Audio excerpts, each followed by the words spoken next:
everyone. We are the Geek Patrol, and our microphones don't have a stun setting. Today, we're joining you from a sarlacc breeding farm. Alan, can you chuck that wheelbarrow full of rancor intestines over there, please? My question is just, how does it work? Just watch where you walk. Are they like snails? Do they reproduce by themselves?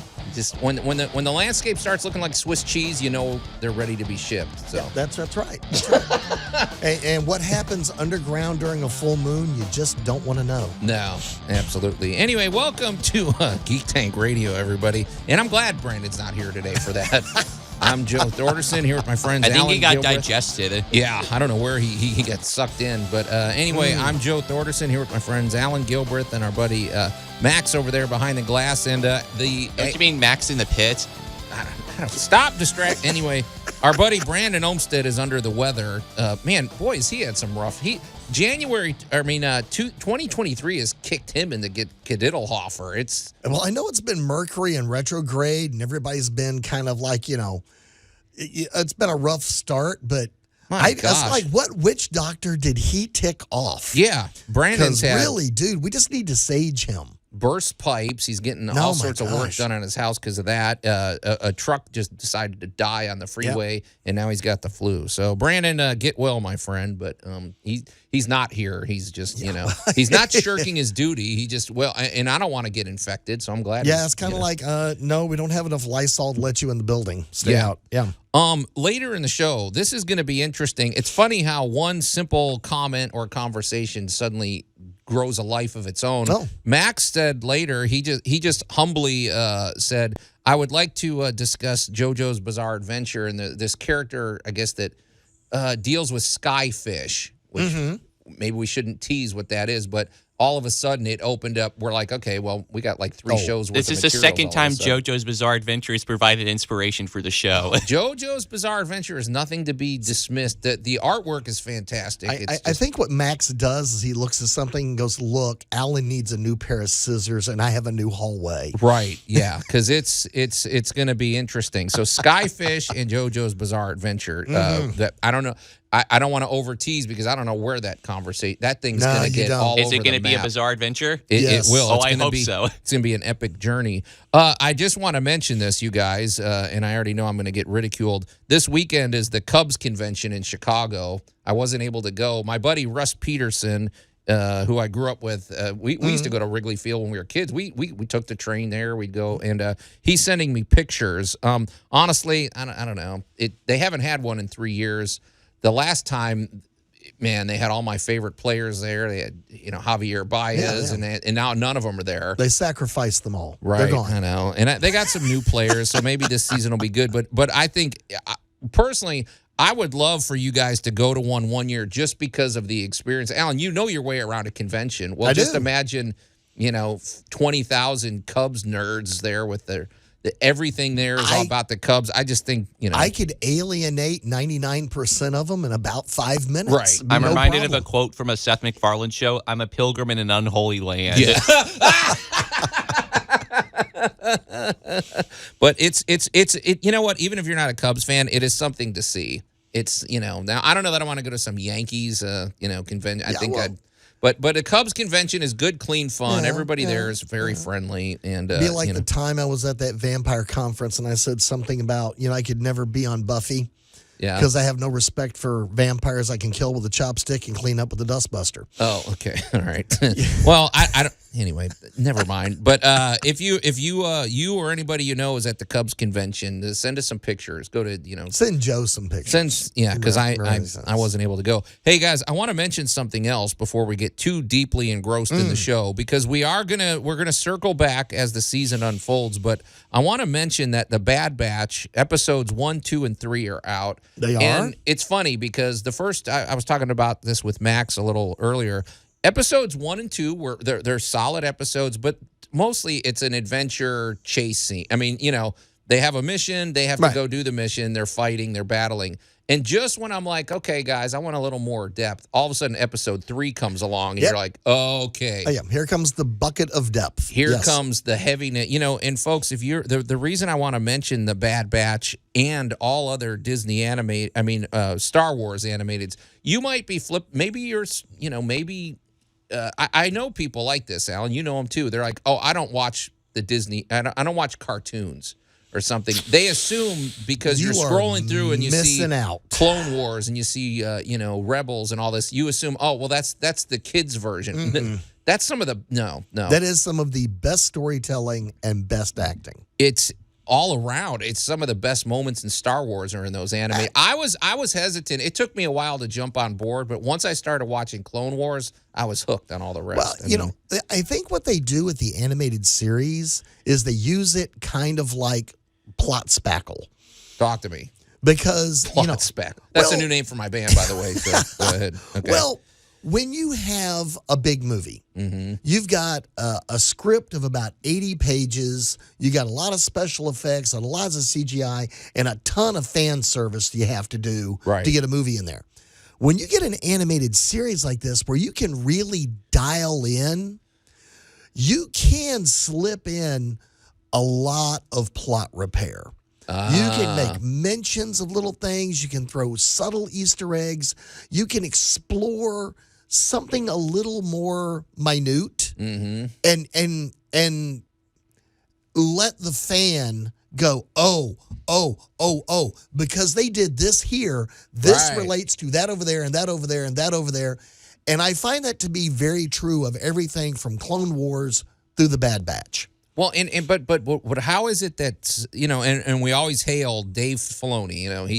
He's great. He's had some visions, man. He has had some visions. Some of the best, just some of the best storytelling and the most emotional. It's funny, the animated ones contain some of the most emotional moments, and I'm like, it's all got to be down to the writing and the acting and everything. They take the time to really tell the story. Right. And they respect the audience. That's the thing. It's like, okay, you're assuming. Now, granted, you can pretty much watch these with your kids, but you're going to get stuff out of it. You're going to get things out of it your kids don't get out of it. And the respect, and Max, you're always using the word restraint. Like they don't just paint they let you figure things out. They so it's pretty cool. It's like a coloring book. You give them the layout, and then you just have to fill in the rest. Yeah, but we can't. We definitely highlight the Star Wars animated series. They're all outstanding, and the Bad Batch is shaping up to be another great season. So can't wait. But guys, this is going to be interesting. We're going to take a quick break, and then when we come back, we're going to talk about JoJo's Bizarre Adventure and the phenomenon of skyfish. Welcome back to Geek Tank Radio. I'm Joe Thorderson here with my friends Alan Gilbreth and our buddy Max over there behind the glass. And Brandon's under the weather. He's really having a rotten 2023 so far. It can only go. It can only get better from here, Brandon.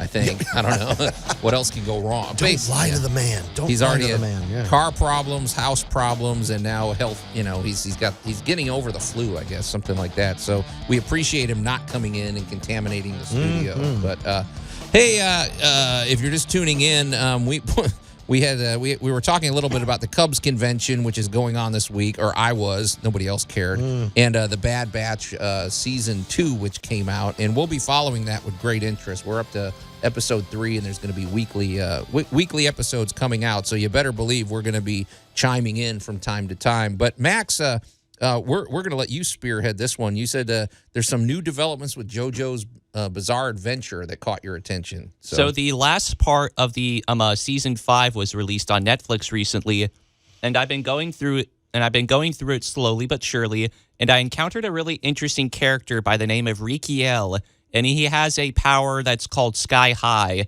which is a reference to a band, a song by a band from the 70s named Jigsaw. And I don't remember that band. Do you, Ellen? Yeah, okay. I remember Jigsaw. Because everything in JoJo's Bizarre Adventure is a musical reference, right? To some degree or another. I mean, there's things that are a little bit more overt, but then there are things that are just way out there. It's like, oh yeah, a guy named Speedwagon. I wonder what name is. Do we need to give a spoiler warning, by the way? I mean, maybe to the extent if I reveal who the power of what this character has. Okay. So Sky High, a spoiler alert, is this interesting power where Rikiel uses his ability to control these mythical creatures called rods, which are these cylindrical objects that look, Araki portrays them as looking kind of like mini missiles and everything. They have this sort of translucent quality to them, and he uses them he weaponizes them.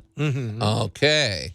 And you said something about this. I want to make sure I'm clear on the details. Can people see these things, like his opponents? Can they see him? I think to an extent, but they move really fast. Okay, so they see little bits of Right. them, little flurries, and then they disappear. Very interesting, Max. I wonder where the guy got the idea for that. I can't imagine the pop culture sky rods. So, Yeah. Alan, Max, this got okay. I never heard of this stuff. I got to be honest, but Max, so this led you to investigate or A something? literal rabbit hole, Okay. or rather, I guess in this case, a cave.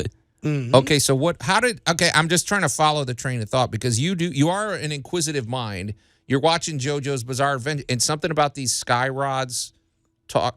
I'm a skyfish. They're Skyfish. called rods or skyfish, and they're just really interesting because it's like, oh, these little things that you can only see by pausing the frames on a camera, and it's like, what is this? Okay, They're so and then- simple, just so strange. Like I've never heard of these things. I have to know what these are.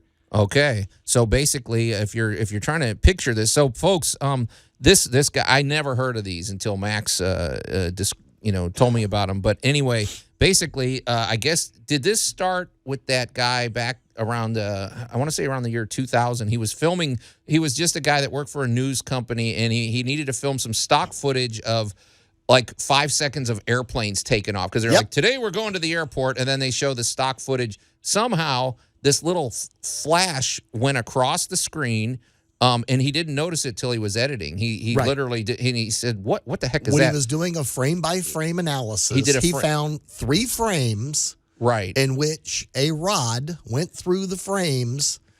Compared to an airplane, the rod had to have been going about 20,000 miles per hour. It was it looked when you froze it like it had little wings on the side, like very thin, almost it was like a variated, like an eel, like an electric eel. The way their fins are very. It had a variegated light pattern. Okay, all right, Right. And he saw that, and they're like, okay, wait, what is up with this? Don't forget, this is right on the heels of 9/11. And they're like, okay, we just saw this freaky missile thing at an airport, and so they took this to the FBI. Right, and this was the very beginning, however, of digital photography. Good point too, because digital photography is not what it was. He was now. using a brand new digital camera. Right. So they're like, okay, and which can, I assume, capture more frames per second or something like that? Or Exactly. Okay. A digital camera works very different than an optical camera and works very differently than earlier versions because you have metal oxide semiconductors and you also have different types of recording chips that are all some form of a semiconductor. right. Okay. So that's how the light is captured. Instead of capturing it on film, it is making a digital conversion. But because we could do higher frame rates, so let's say like your old Brownie camera only ran at like 20 frames per second. Well, newer cameras like a movie runs at 30 frames per second. But now you can go buy cameras that can run as high as 60 frames per second. Right. So now you're able to capture 3 times as much data as you used to. Right. And here in 3 of these frames was this bizarre rod terrorizing through the sky. So here's the thing, though. You got this thing, and the fact that it was so there was sort of this convergence of things that happened to build this into a bigger. So some people say, well, it's just some flash that went across the screen. You know, some people have said it's a bug or something. The thing is, the FBI showed up and they took the videotape. And they didn't ask questions. And so there was something very suspicious about it. So immediately it gave it maybe more weight than it deserved. But then they began finding more of these rods on new digital recordings. That's the thing. Then this thing started showing up everywhere, and it's like, okay, and so what might just be a simple, we don't know, and it suddenly is growing legs, and now you can find there are conspiracy theories about this. There's all sorts of theories as to what these flying rods or skyfish are. And that's what we're going to unpack. Because maybe, Alan, I don't know you'll probably give us the boring scientific reason of what it is. I'm going to lean towards the conspiracy. Max will probably navigate somewhere in between. But skyfish, never heard of it before. But man, it's a rabbit hole worth going down. So, and maybe we can uncover some uncomfortable truths here on Geek Tank Radio. So stay tuned, folks. It's all coming at you next on Geek Tank Radio. And welcome back to Geek Tank Radio. I'm Joe Thorderson here with my friends Alan Gilbert and our buddy Max over there behind the glass, and not Brandon. Brandon Olmstead is ailing today, and he's staying at home. Hopefully he'll be back. He'll be back next week. We wish him a very speedy recovery. Yeah, he's getting over the flu, and he's not having much fun Bless this his year. heart, man. So He's had a rough January. He has. So it can only get better from here, I'm sure. So if you're just tuning in, we've touched on the Cubs convention, big deal. You know, for you guys, I know you don't care, but it is a spectacle. It's something to see. I mean, you get 20,000 Cubs fans together. You get some content out of that, if nothing else. The Bad Batch season 3 came out, and we're going to chime in on that throughout the season. But Max brought us a story from JoJo's Bizarre Adventure, which is a pretty fascinating show. It's not everybody's cup of tea, but you and Alan are big fans. Yeah, it's a big popular anime. And Max, there was a character that can harness the power of basically skyfish or rods, which is a sort of new phenomenon over the last 20 years. These apparent rod, they look like a flying rod that are going. What did you say, Alan? If you go frame by frame, these things are going like 20,000 miles an hour. They are moving way too fast. You won't catch it with your own eye, but when you freeze frame it, you can. And there's evidence all over the place, video evidence of this phenomenon happening all over. I saw a video of a guy doing some skydiving. I saw one of different ones that you see this phenomenon happening, and of course it opens a conversation because this was discovered right around the time just after 9/11. So people are like, oh gosh, more. Now what did the terrorists get a hold of? But it opened up speculation as to what these things are. They look like you said, a rod with almost like the type of fins like an electric eel has, where they undulate and everything. And before Alan gives us the common sense approach, this is Alan. You got people out there saying these are fourth dimensional beings. That are you going to let me push the button? Oh, sorry, Max. Go ahead. So the truth is out there. Fluoride is used by the communists to control our minds. No, it's not. Fact. Space does not exist. Fact. Bears eat beets. Oh, bears. Beets. Battlestar Galactica. Bears do not. What is going on? What are you doing? Yeah, conspiracy. I mean, basically everybody. It's. I don't know if Art Bell ever weighed in on this. When did he went off the air about 2006 ish or something? I know George Nuri's touched on it a time or two, but I think this was a little after Art. And then there's the famous UFOologist. I believe his name is let's see, his name is Jose Escamilla.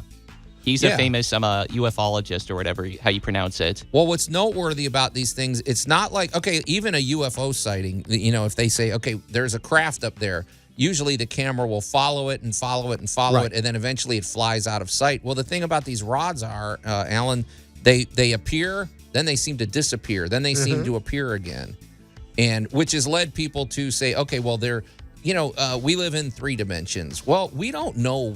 Like you said, the universe couldn't care less what we think. There could be 6-dimensional beings. We don't know. And so, what if the conspiracy guys started saying, what if there's 4th-dimensional beings right all around us at all times, and occasionally they dip into our dimension? Can you explain? I sort of understand that, but I don't know. I mean, the science of it, and I don't need a 3-hour. No, we haven't got 3 hours. What's the basic thing? You're going to get the 30-second chef's tour here of the conspiracy theories. Talk to me. Okay, so since we know that the universe is made up of matter, and matter is mostly empty space, you could have several different layers of reality all coexisting and never touching each other. However, very interesting. Because of, and people will bring up CERN actually building a tiny little black hole and all of the little physics experiments we've been going through, that we are possibly beginning to intersect other dimensional realities. And Alan, let's not forget, these days we have technology to detect stuff. We didn't have the detecting technology 200 years ago.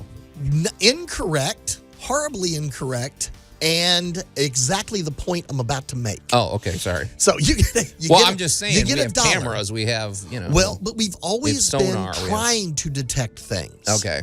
We've always had dowsing rods to find water. Mm-hmm. Fallible as that may be, dowsing rods was a height of technology for 2,000 years. Sure. It wasn't until we used the exact same principles of dowsing that we came up with, now these days, ground-penetrating radar, LiDAR. So we're constantly looking for better ways of seeing something.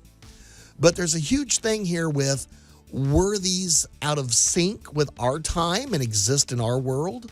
Are they something we've always had but have never been able to see?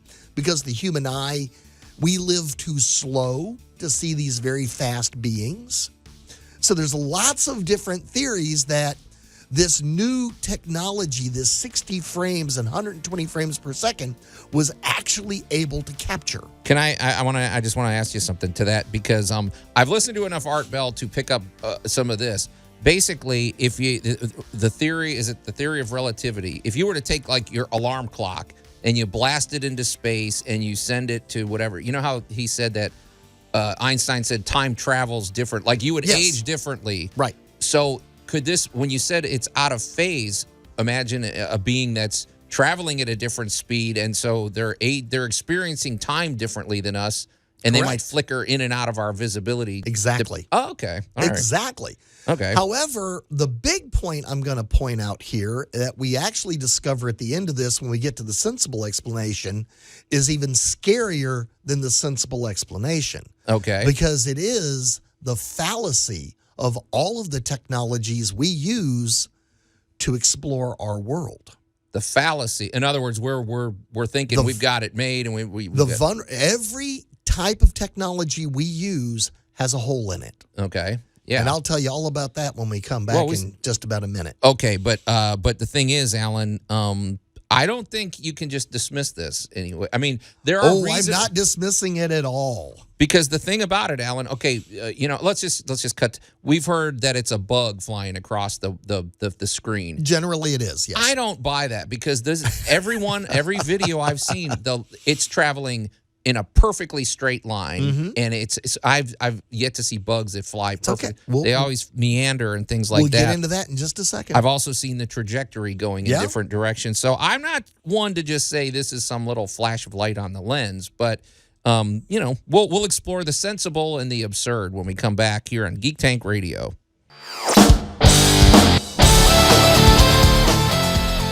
And welcome back to Geek Tank Radio. I'm Joe Thorderson here with my friends Alan Gilbreth and our buddy Max over there behind the glass, and not Brandon. Brandon is sick today, and he did the sensible thing and stayed home. I think he was attacked by the rods. He might be.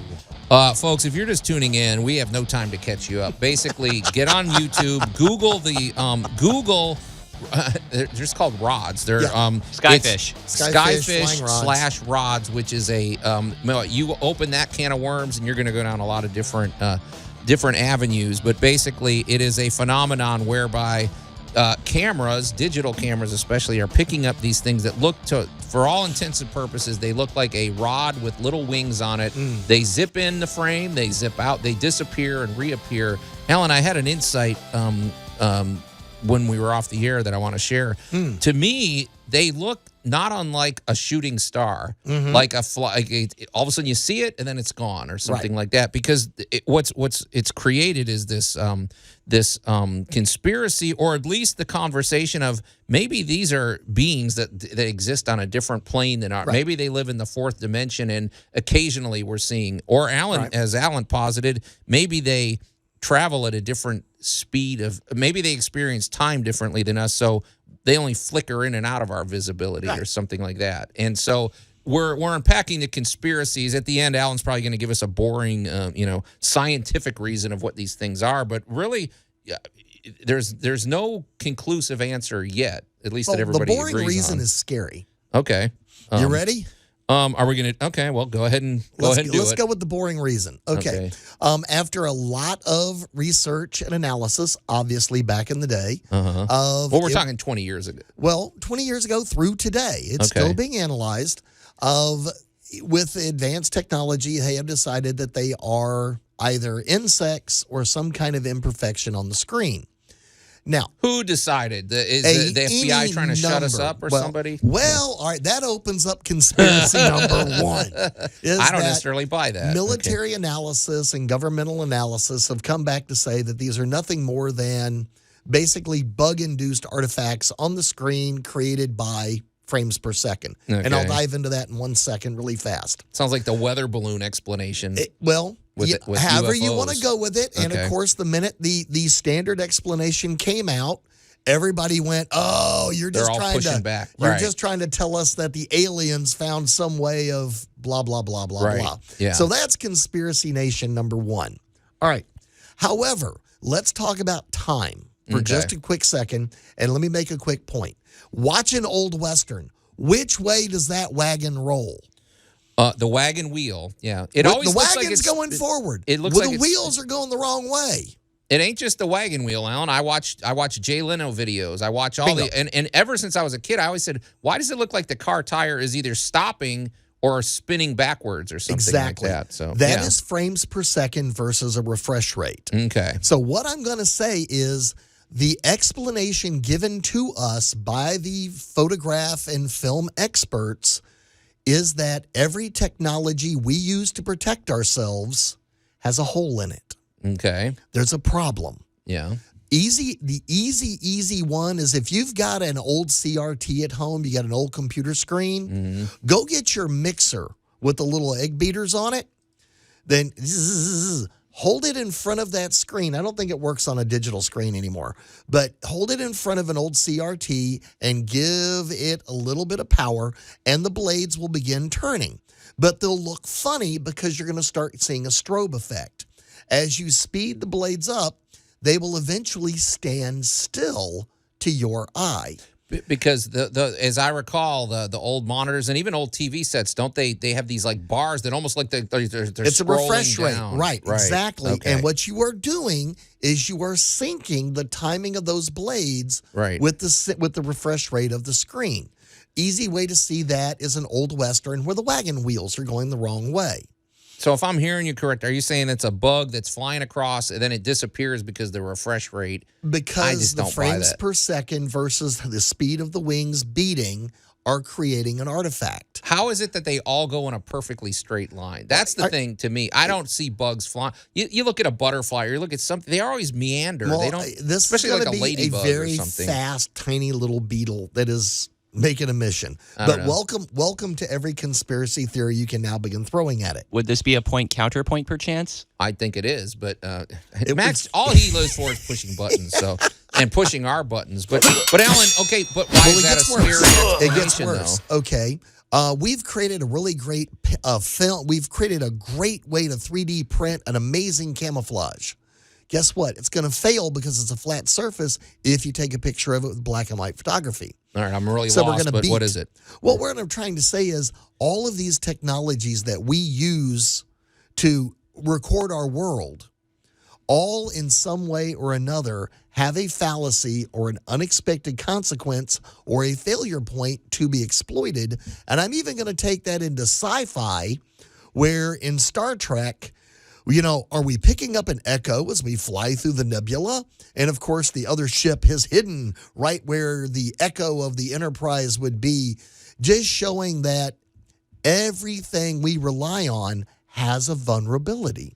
And occasionally the darndest things point these out to us. Well, it's interesting, Alan, and I think I mentioned this to you before. You look at a concert, and I hate to always say these kids today or whatever, these but the kids truth today. is, you go to a concert or you go to some live performance, and you see people holding the phone up, and they're basically watching the concert through their phone because they want to record the minute, what Beyonce jumps over here. But to me, you're watching it through a filter, and what you're saying is it's an imperfect filter. You're experiencing that event differently than somebody that's just watching the concert. And you're not experiencing it at the same time. Right, and it's just fractions of a second later and things like that. Microseconds later, but you are dual existing.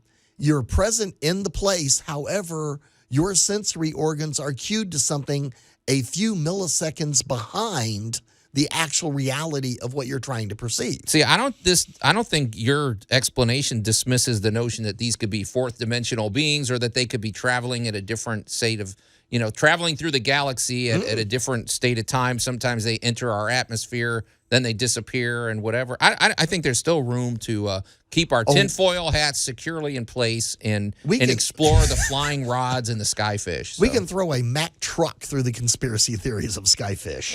Well, I don't know. I'd love to get Brand. Well, Brandon doesn't care about conspiracy. He's too grounded. But folks, if you've got any opinions about this, definitely weigh in and stay tuned, because this topic is not. It ain't exhausted. over yet. But our time's exhausted.